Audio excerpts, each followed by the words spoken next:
doing tonight? Today we will be talking about the African bush elephant, or for a scientific name, the Loxodonta africana. And I know about this from my experiences in Africa with my boys, Shreayan, Dhakal, Eugene, and Dantinne.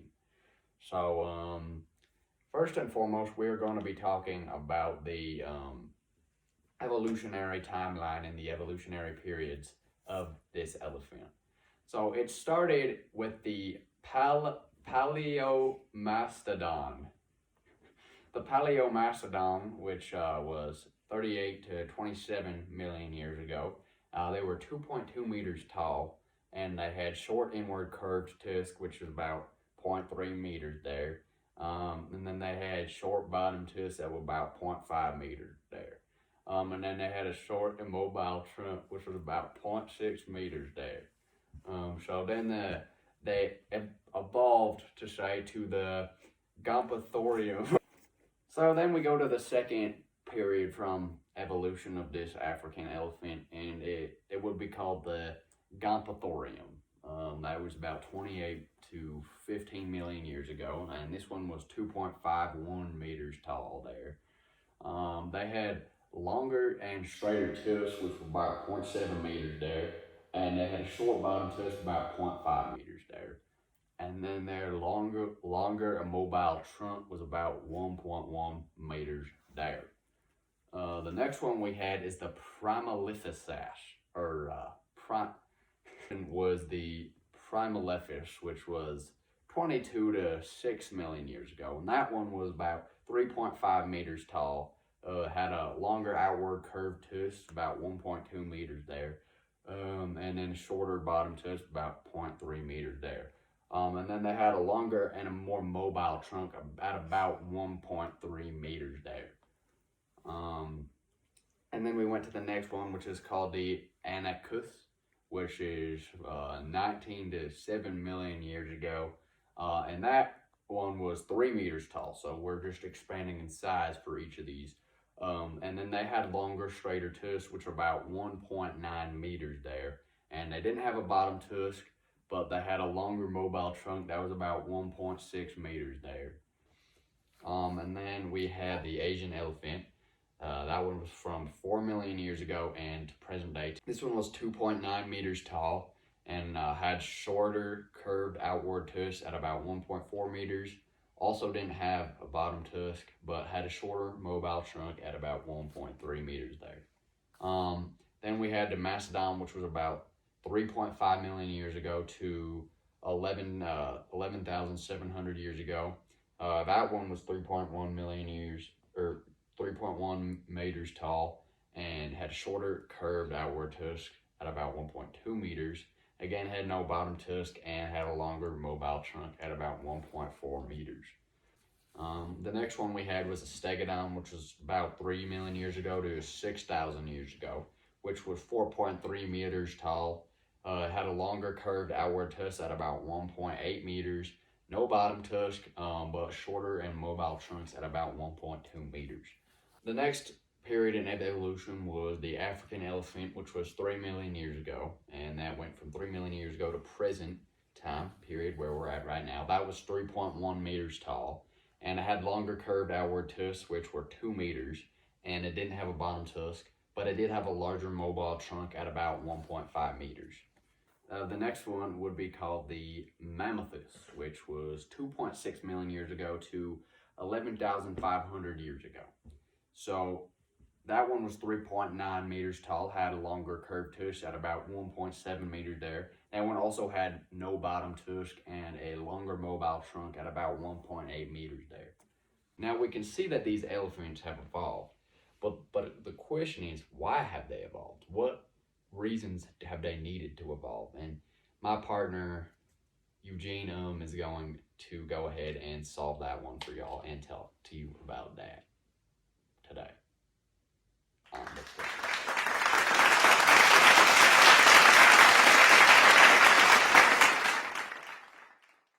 Hello, everyone. Why the change? Why the difference in height between each species, and through evolution, why did the elephants become bigger? Well, let's see. Earlier species, they struggled to defend against bigger animals.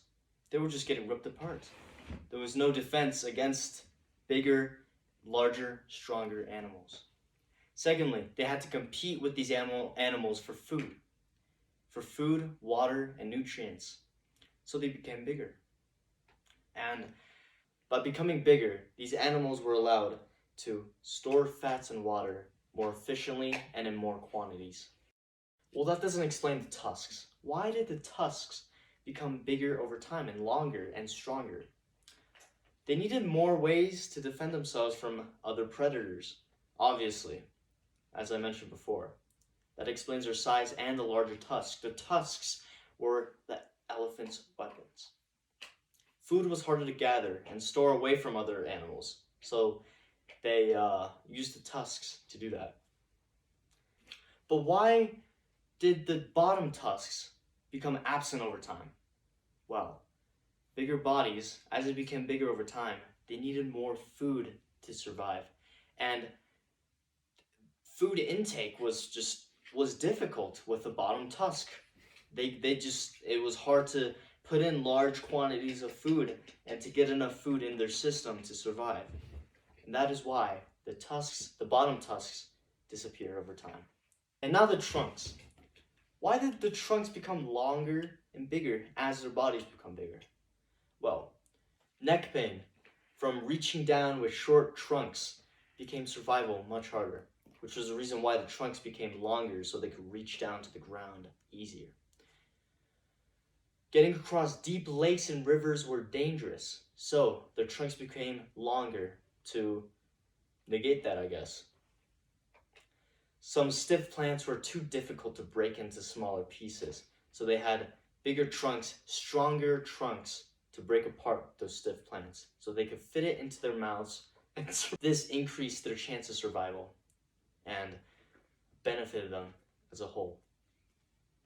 The modern elephant is a keystone species in our ecosystems. They're vital in balancing out our natural system of plants and animals and how they interact with each other. They are used as pollinators by plants due to the long distances they travel throughout the continents and the world. They carry pollen on their bodies and then pollinate. They trample and graze grasslands, creating small clusters of vegetation for smaller animals, allowing better habitats for certain animals. They dig into riverbeds, creating water sources, and benefits the area as a whole and strengthens the ecosystem. All right, that's it for me. My name was Eugene, and now my good friend Luke, will continue this awesome presentation and deliver it in an awesome way.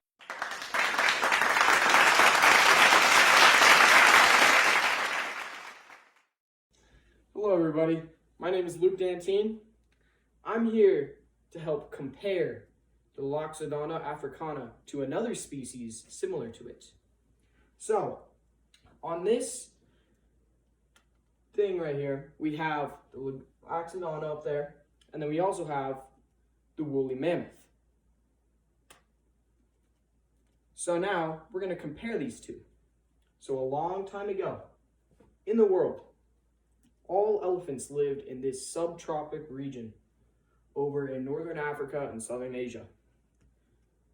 And all these elephants look like that. Until a genetic mutation that occurred someplace approximately 3 million years ago made some elephants become bigger than others. And so when they're bigger, they need more food. So what do when they don't have enough food in those southern regions? They move north. And in the north, it's much colder, a lot colder weather due to the harsh environment in Russia and then northern Europe. And so because they're colder, a lot of the elephants with more hair on themselves start keeping that hair through generations because that hair helps fight the cold, eventually developing to the woolly mammoth. So, these speciation characteristics were both sympatric and allopatric. The sympatric part is caused by the initial genetic polymorphism that caused that was caused by that mutation making one elephant bigger than the other. And the allopatric side of things was caused from the cold and warm weather that split the more hairy mammoths and the non-hairy mammoths in the southern and northern regions. And then the pre-zygotic barriers that took place were both behavior and habitat, because behavioral was led from them moving north, and then the habitat was led from the cold and warm weather. And then this occurred approximately 2.6 million years ago. The phenotypic consequences from this resulted in more curled tusks due to tougher vegetation in the north that was developed in order to fight the cold, a thick fur coat to fight the cold, and then humps for fat and water storage because they had to move around more and they needed more food. So if they were running short on food, they had more energy to survive. Now we're going to take a look at the viable offspring. So, a long time ago, there was a thing called the Ice Age, where the whole earth froze over. When this happened, elephants that looked like this were looking around for warmer weather. And while doing so, they encountered these mammoths. And eventually, because they were similar to each other, one might have found the other attractive, they had offspring. And that led to the steppe mammoth and the southern mammoth. So both of these species lived in cool and dry grasslands with tougher vegetation to fight the cold, and then an arid atmosphere that eventually expanded the deserts in northern Africa due to less vegetation being able to fight that cold weather. And because of this, these species maintained the mammoth's curled tusk in order to break off this vegetation and eat it. They also maintained their fur coat, but at the same time, they maintained the smaller size of the normal elephants, such as the African bush elephant, because they required less energy to move around. And with less food, you want to take less energy in. All right, so now I'm going to pass it off to my pal Shreayan here. He's going to go over some questions you guys have. All right, thank you, everybody.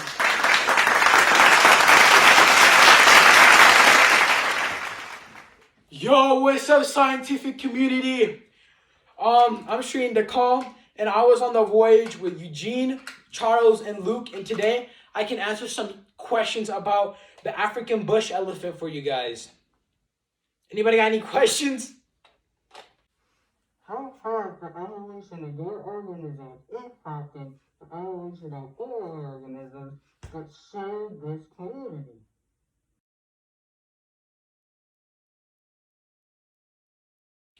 Well, elephants play a vital role in the ecosystem, and you guys don't even know it, okay? What elephants do is they tear up the soil and the environment with their tusks, allowing for water holes to be created, tree sap, and plant roots to become sources of food and water for other animals. This ultimately allows some animals to survive in the wilderness, and it's really beneficial to them. And removing a key element such as the African bush elephant essentially destroys ecosystems and habitats for other animals, which can ultimately affect the overall ecosystem. Elephants also flatten grasslands for certain animals to eat. What this allows is essentially for certain animals in the ecosystem to reach plants that they weren't able to eat before, which ultimately helps out with animals helping out the ecosystem. Elephants also interact with some of the plants within the ecosystem itself. Plant seeds and pollen often get attached to the elephant, and attaching to the skins of elephants spreads the seeds and pollen all across the country and allows for pollination. This allows change for some animals in the ecosystem because they get new sources of food that elephants provide them through the stomping of the grasslands. Given climate change, how will this species environment change? And what current phenotypes exist that would be advantageous to this new environment? And most species, when faced with environmental change, perish. Will yours survive? Well, the current climate will become more arid and dry as increasing temperatures are causing deserts to expand into grasslands. The elephant's long trunk will allow them to scavenge for food and sand easily. The long tusks will allow them to dig up water from dried up riverbeds. The larger ears will help the elephants keep cool and not die from heat exhaustions due to the moisture they trap and the shade that they provide. The elephant will not perish because it is simply adapted to the environment long enough. Elephants have been used to living in hot grasslands for thousands of years and have gained many phenotypic characteristics to adapt to that environment specifically to cater for their needs. The modern elephant has evolved to live in a cold, chilly environment to a hot, dry climate.